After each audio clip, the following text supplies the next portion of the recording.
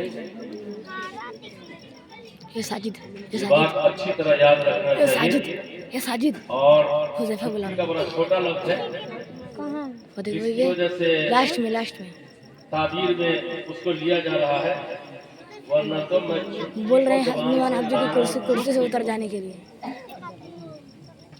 یہ چھٹی چھٹی بولتے بولتے مولانا اور مولانا کے بچے سب نے سب چیز کی چھٹی کر لیا۔ مدرسے میں چھٹی ہو گئی، ٹوپی کی چھٹی، پہلے نمبر پہ اس کی چھٹی، اور جو پیجامہ پہنا اس کی چھٹی، اس کے بعد مسجد کی چھٹی، نماز کی چھٹی، ابھی ہمارا ڈال لیتا ہوں، وہی نہیں۔ چھوڑ دے ہٹا جا۔ یاد رکھیے، علماء کی اور طلبہ کی کبھی چھٹی، علماء اور طلبہ کی ڈیوٹیاں بدلتی ہیں، کام بدلتا ہے، چھٹی نہیں، بالکل چھٹی نہیں۔ اب تک ہم مدرسے میں پڑھا رہے تھے اور اب وقت بدل گیا، اب آئندہ پڑھانے کے لیے ہم کچھ انتظام کر رہے ہیں، کچھ لوگوں کی ذمہ داری تو یہ، تو علماء کی کبھی بھی چھٹی نہیں، بالکل نہیں۔ اگر وہ چھٹی سمجھیں گے تو اس کا سائیڈ ایفیکٹ غفلت کی صورت میں ہوگا، عدم مستعدی کی صورت میں ہوگا، اس لیے چھٹی سمجھائی نہیں۔ اور طلبا بھی یہ نہ سمجھے کہ ہماری چھٹی ہو گئی، اور تم یہ مت سمجھو کہ ہمارا امتحان ہو گیا۔ ہو گیا امتحان تم لوگوں کا؟ ہاں جی ہیں؟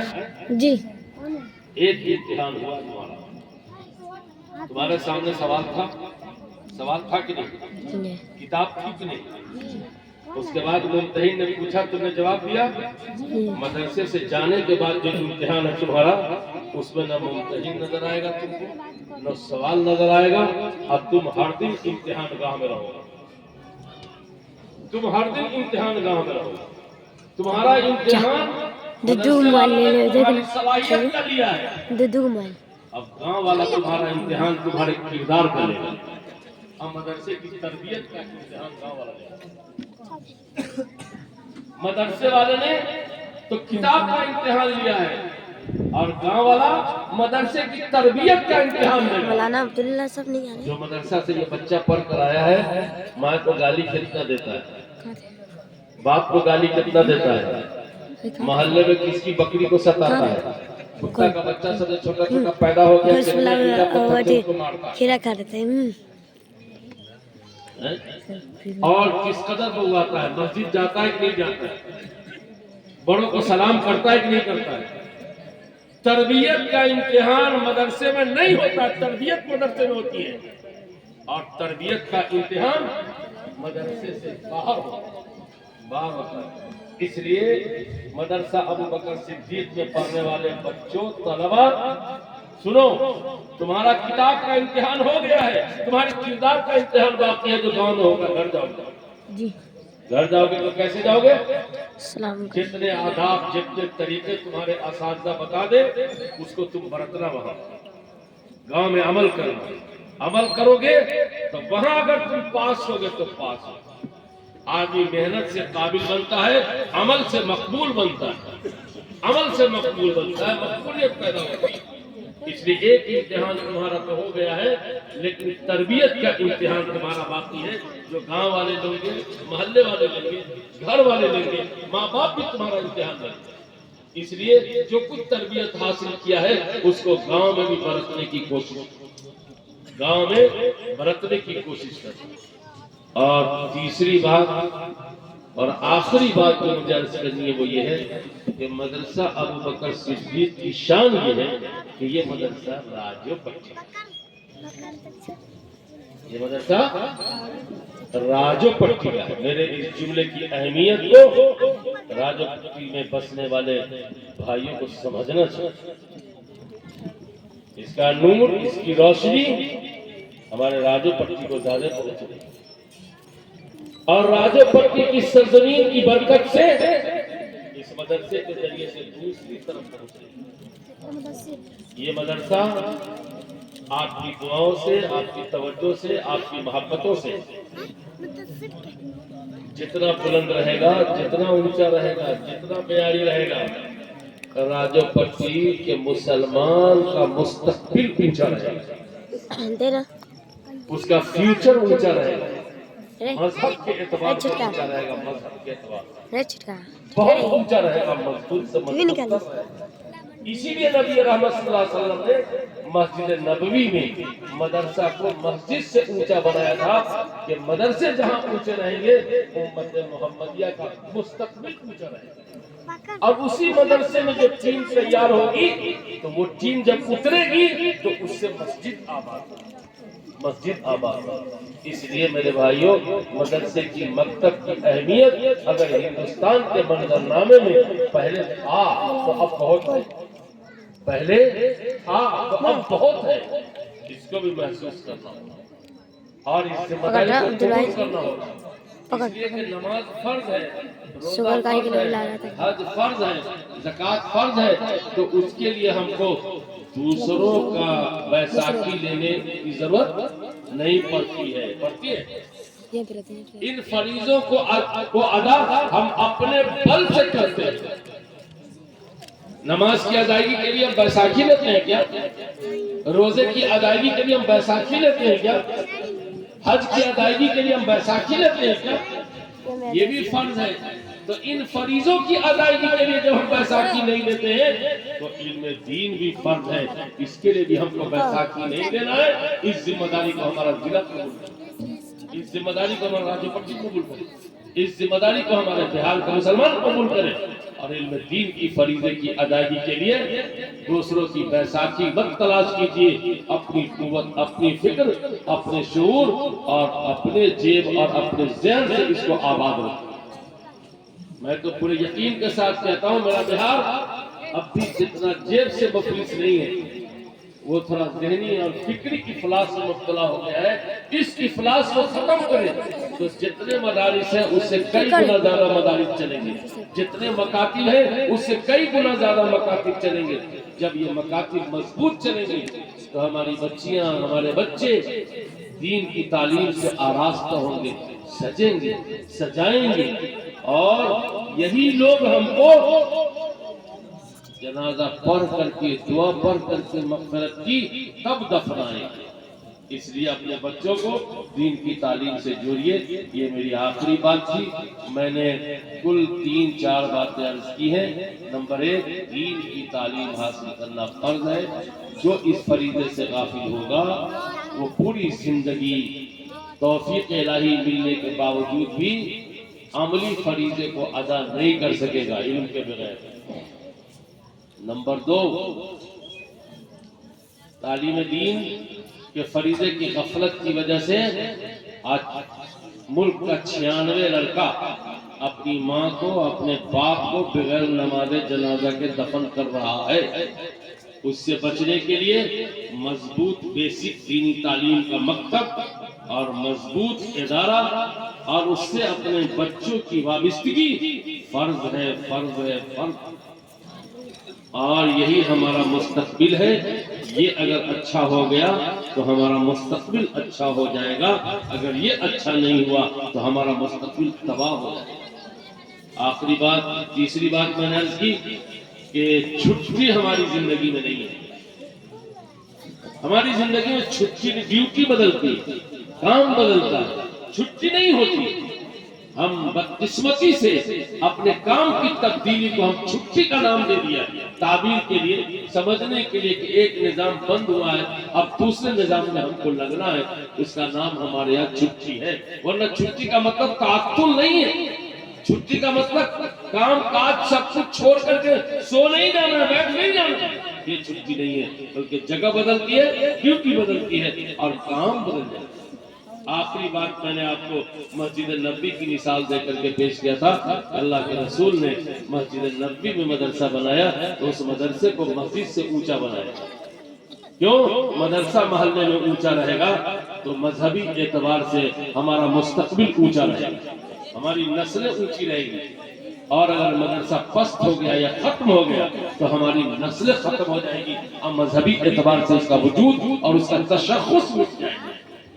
اس لیے مدرسے کی ضرورت اگر پہلے تھی تو اب بہت ہے، اس کو محسوس کرنا ہے اور پوری اہمیت کے ساتھ ادارے کے اور ادارے کے کام کرنے والے لوگوں کو پوری محبت کے ساتھ اس کا استقبال کرنا ہے، ان کی پذیرائی کرنی ہے، اپنی دعاؤں سے، اپنے مفید مشوروں سے اور اپنے مال سے اس کی جس قدر ممکن ہو مدد کرنا چاہیے۔ ہم کی مذہبی اعتبار سے دوسرے فرائض میں کسی کی بیساکھی کے محتاج نہیں ہے، تو اس فریضے کو ادا کرنے کے لیے بھی ہم کو بیساکھی لینے کی ضرورت نہیں پڑنی چاہیے، بلکہ ہم کو خود کفیل بن کر کے ادارے کی دینی تعلیم کے نظام کو سنبھالنا چاہیے۔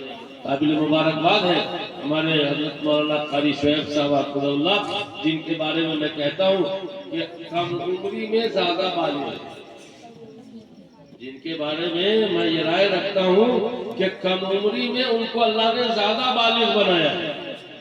عمر بہت کم ہے، دوست بھی نہیں ہے، لیکن فکر اچھی ہے، محنت اچھی ہے، اساتذہ بھی قابو میں، طلبہ بھی قابو میں، نظام بھی قابو میں، جگہ بھی بہت مختصر، تعلیم بھی اچھی، تربیت بھی اچھی، اتنا خوبصورت کام کر کے اس نوجوان نے پیش کیا ہے۔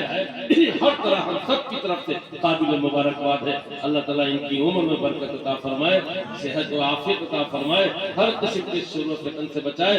مدرسہ ابوبکر صدیق کے فیض کو راجو پٹی سے لے کر کے تا حد نگاہ دور دراز تک اللہ پہنچائے۔ ربنا تقبل منا انك انت السميع العليم بحرمة محمد ابو بكر وعمر وعثمان وعلي واصحابه اجمعين وبرحمتك يا ارحم الراحمين واخر دعوانا الحمد لله رب العالمين.